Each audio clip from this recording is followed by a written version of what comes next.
Good morning. I am Dr. Ved Prakash, Associate Professor, Government College Ajmer. विद्यार्थियों, आज हम ये बात करेंगे कि प्रस्ताव और स्वीकृति भेजने के बाद अगर कोई व्यक्ति ये चाहे कि वो अपने प्रस्ताव और स्वीकृति को पर पुनर्विचार करना चाहता है या उसे वापस लेना चाहता है तो क्या वो ऐसा कर सकता है, और अगर कर सकता है तो किन नियमों के तहत ऐसा किया जा सकता है। कई बार ऐसा होता है हम प्रस्ताव भेज देते हैं, स्वीकृति भेज देते हैं, लेकिन हमें ये लगता है कि ये स्वीकृति या प्रस्ताव हम इसे वापस ले लें या इसमें चेंज कर दें या अभी नहीं बाद में इस बारे में बात करें। तो इसके लिए प्रस्ताव का खंडन और स्वीकृति का खंडन हमें करना पड़ता है। इसके नियम बने हुए हैं और उन नियमों के तहत ही प्रस्ताव और स्वीकृति का खंडन किया जा सकता है। तो क्या नियम है उनके बारे में बात करेंगे। सबसे पहले हम ये देखेंगे प्रस्ताव का खंडन, रिवोकेशन ऑफ प्रपोजल। प्रस्ताव का खंडन या रिवोकेशन ऑफ प्रपोजल के बारे में भारतीय अनुबंध अधिनियम की धारा 5 में इसका वर्णन जो है वो किया गया है।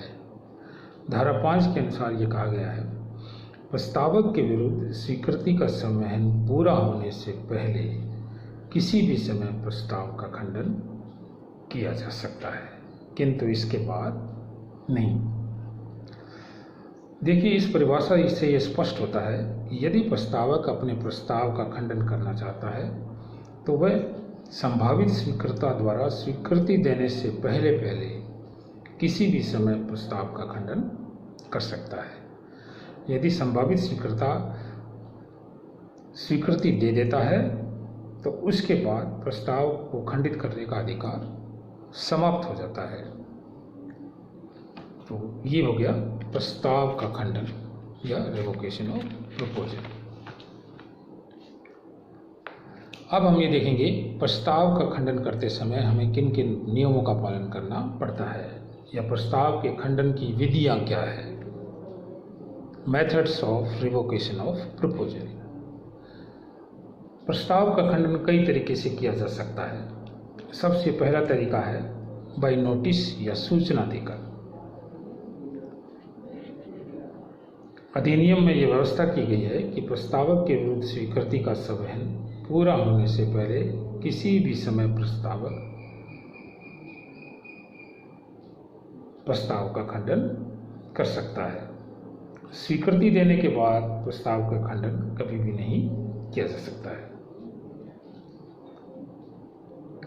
प्रस्ताव के खंडन के लिए प्रस्तावक को सूचना भेजनी पड़ती है स्वीकर्ता के पास कि मैंने जो प्रस्ताव भेजा है मैं उस प्रस्ताव को वापस लेना चाहता हूं और मैं उसका खंडन करता हूं। अब उसकी स्वीकृति की आवश्यकता नहीं है। ऐसा नोटिस देकर या सूचना देकर प्रस्ताव को वापस लिया जा सकता है। दूसरा तरीका है निर्धारित अवधि समाप्त हो जाने, by lapse of specified time. अगर कोई स्पेसिफाइड टाइम प्रस्ताव के बारे में दिया गया है, कई बार प्रस्तावक प्रस्ताव करते समय स्वीकृति कब तक दी जानी है इसका कोई टाइम तय कर देता है, अवधि तय कर देता है। अगर ऐसी अवधि या टाइम तय किया गया है और उस अवधि और टाइम में स्वीकृति प्राप्त नहीं होती है तो स्वीकृति देने की निर्धारित अवधि चूँकि समाप्त हो गई है, इसलिए प्रस्ताव अपने आप ही समाप्त हो जाता है, अपने आप ही खंडित हो जाता है।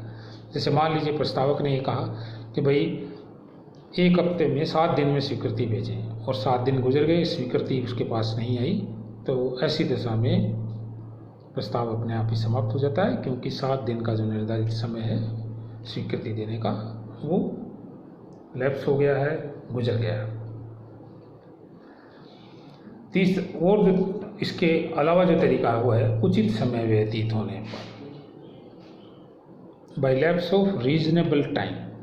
रीजनेबल टाइम अगर निकल गया है, यदि प्रस्तावक ने स्वीकृति देने के लिए कोई समय निर्धारित नहीं किया है, अवधि निर्धारित नहीं की है, तो ऐसी दशा में भी इंडेफिनेट पीरियड के लिए, अनिश्चित काल के लिए स्वीकृति का इंतजार किया जाना उचित नहीं है।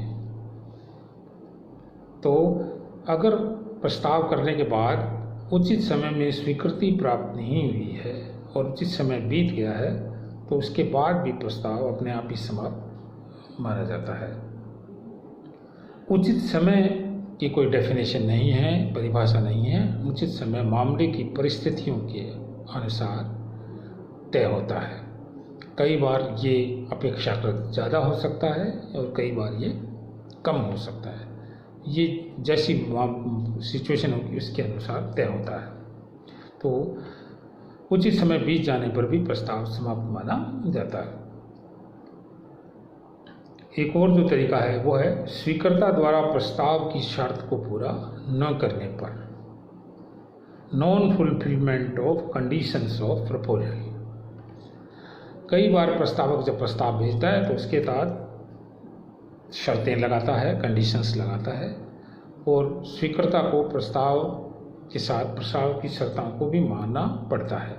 या कई बार शर्त, अगर वो शर्त नहीं मानता है, शर्तों की स्वीकृति नहीं देता है तो भी प्रस्ताव समाप्त माना जाता है। जैसे मान लीजिए एक व्यक्ति प्रस्ताव करता है और उसे अपनी कार बेचने का प्रस्ताव रखता है कि मैं मेरी कार 2 लाख रुपए में तुम्हें बेचना चाहता हूँ, अगर तुम खरीदना चाहता हो तो स्वीकृति भेजो और साथ ही 20,000 रुपये का स्वीकृति के साथ 20,000 रुपये का एडवांस चेक भी भेजिए।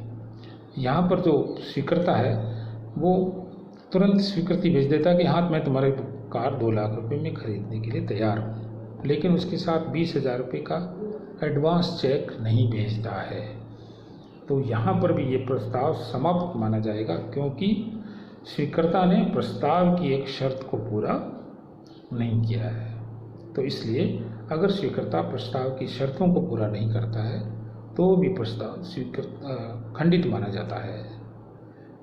इसके अलावा और भी कई तरीके हैं, ये हम पार्ट 2 जो इसमें आएगा उसमें हम आगे देखेंगे। आज के लिए इतना ही। धन्यवाद। जय हिंद।